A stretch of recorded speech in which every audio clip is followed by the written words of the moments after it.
Welcome back to my new channel Vikas sir official 2869 में आपका स्वागत है। हम फिर से एक वीडियो लेकर सामने आए हैं। जर्मनी का एकीकरण, यूनिफिकेशन ऑफ जर्मनी।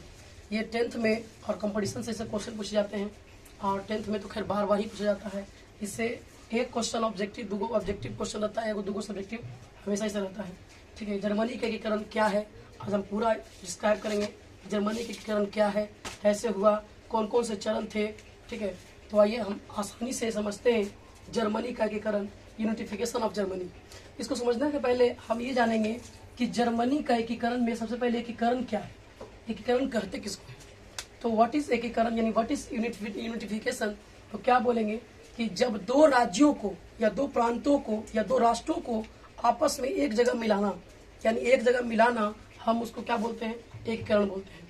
दो या दो से अधिक प्रांतों को या राज्यों को या क्षेत्रों को आपस में एक जगह मिलाना, ठीक है, और एक बड़ा राष्ट्र का निर्माण करना, हम उसको एकीकरण कहते हैं। हम उसे क्या कहते हैं, एकीकरण कहते हैं। तो सबसे पहले जानेंगे कि जर्मनी बहुत सारे प्रांतों में बटा हुआ था, बहुत सारे क्षेत्रों में बटा हुआ था। लगभग 300 छोटे बड़े राज्य में बटे हुए थे। जर्मनी लगभग 300 छोटे बड़े राज्यों में बटे हुए थे और इन सबों में धार्मिक विषमताएं मौजूद थी। सब अलग अलग धर्म के थे, अलग अलग जाति के थे। ठीक है, तो हम आज जानेंगे सबसे पहले कि जर्मनी का एकीकरण यानी सारे जो टूटे हुए राज्य थे, ठीक है, जितने भी छोटे बड़े 300 राज्य थे, उस सबों को एक कैसे किया गया। ठीक है, तो कितने चरण में किया गया। तो सबसे पहले हम जानेंगे विलियम प्रथम जर्मनी का शासक था। विलियम प्रथम जर्मनी का क्या था, शासक था, और वह इटली जर्मनी का एकीकरण करना चाहता था। तो विलियम प्रथम जर्मनी का एकीकरण करने के लिए सबसे शक्तिशाली राज्य प्रसा, जर्मनी का सबसे शक्तिशाली राज्य कौन था, प्रसा था। और प्रसा को सबसे मजबूत राज्य होने के लिए, ठीक है, इन्होंने बिस्मार्क नामक एक मंत्री को चुना। एक कूटनीतिज्ञ था बिस्मार्क, काफी कूटनीतिक। पूछता है क्वेश्चन कि जर्मनी के एकीकरण में बिस्मार्क की क्या भूमिका थी। तो जर्मनी के एकीकरण में बिस्मार्क की एक अहम भूमिका थी, सबसे ज्यादा भूमिका इस बिस्मार्क का ही थी।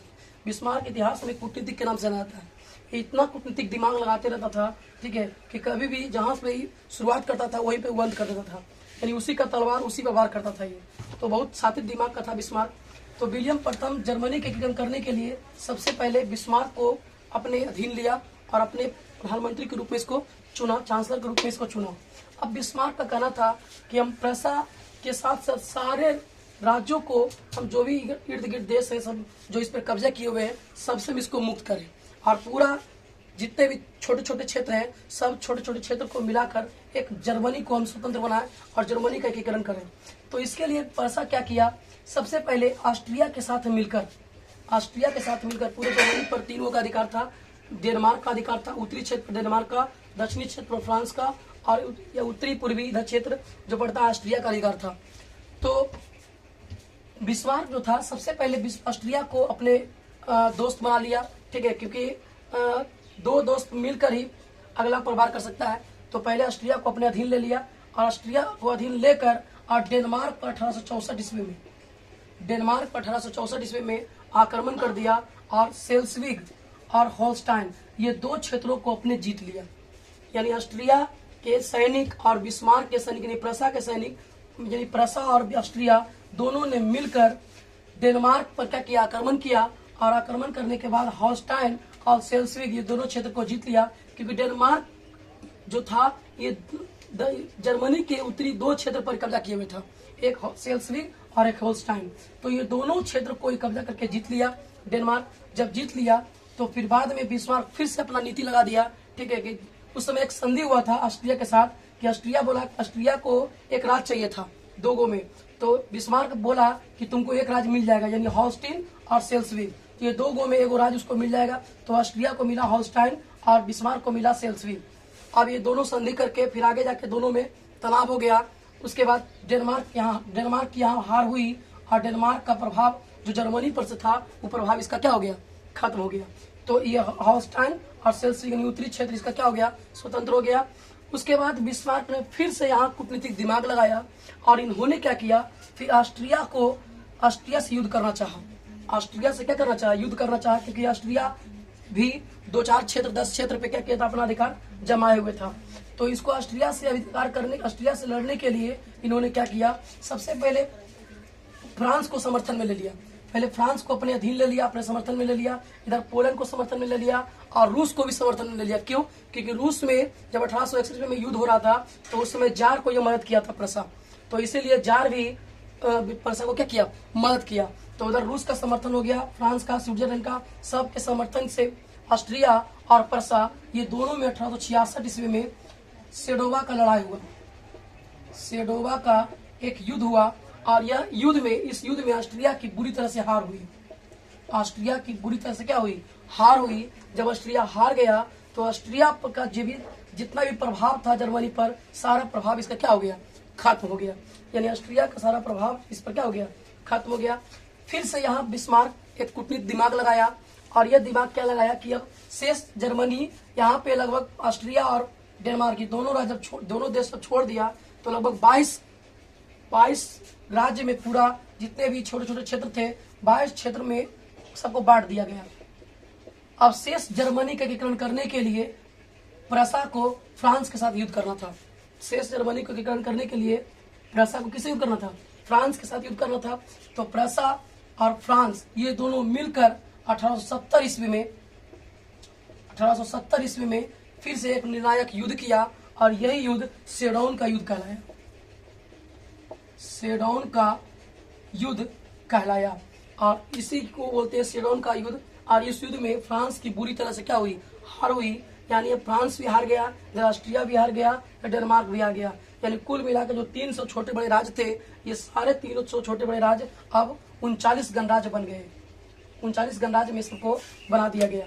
तो एक बार फिर समझ लीजिएगा कि जर्मनी जो है 300 छोटे बड़े राज्य में बटा हुआ था।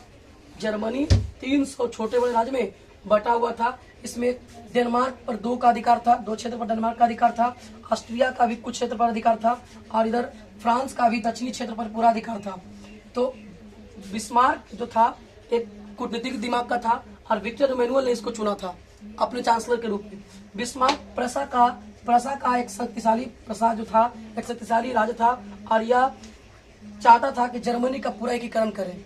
तो इसके लिए इन्होंने क्या किया, सबसे पहले ऑस्ट्रिया को क्या किया, समर्थन में लिया। ऑस्ट्रिया के सैनिक और प्रसा दोनों मिलकर डेनमार्क पर 1864 ईस्वी में युद्ध किया और यह युद्ध डेनमार्क का युद्ध कहलाया।